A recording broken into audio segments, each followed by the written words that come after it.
right, hello 8th grade. This is your last history video from me, and just have a bunch of pictures up.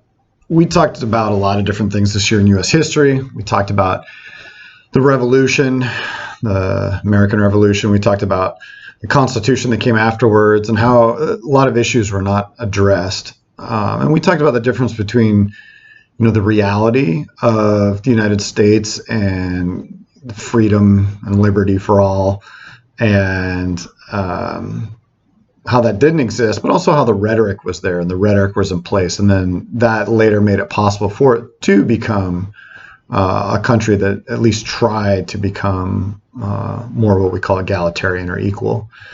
And then we talked about the Louisiana Purchase and how the Louisiana Purchase then, fueled this westward expansion, but then it created a lot of issues or exacerbated issues that already existed. So, again, talking about slavery, talking about regionalism between North, South, and now West, talking about how Native Americans were displaced for many, many years, even before it was officially a country, but then, on into, the middle part of this country's history with both Trail of Tears and then later on with the Plains Wars, which we talked about. Also our own Civil War, finally having no choice but to address the issue of slavery. And then the subsequent industrialization that takes place and sort of maybe an overarching desire to heal so much that, even though slavery is no longer, other things pop up in its place. And, talking about Jim Crow laws and then sort of what those will eventually lead to. But we also talked about how the United States around the turn of the century turned into kind of an imperial power. There's a lot of debate whether you would call the U.S. an empire or not, but it certainly started some wars and took some overseas territories and sought to expand.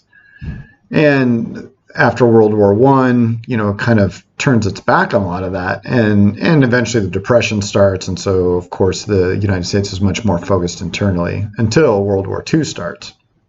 And so we kind of talked about World War II and then the aftermath of that and what that looked like for the country. And then also for, again, these groups that are not really treated as equal in this country. And then we talked about the Civil Rights Movement and even today how a lot of these battles are still going on, if in a more subtle manner.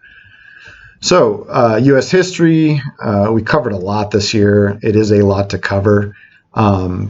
So what I'd be interested to know down in the comments is, what did you really enjoy? What was your favorite part of this class? And then what did you feel like you missed out on? Like either something we didn't cover or something that we covered, but you really wish had been covered in more depth. So I'd be interested to hear your comments, what you liked, what you wish we'd either spent more time on or covered and that we didn't. And graduation's pretty soon. Congratulations, 8th grade. All right, I will see you guys again soon. Bye.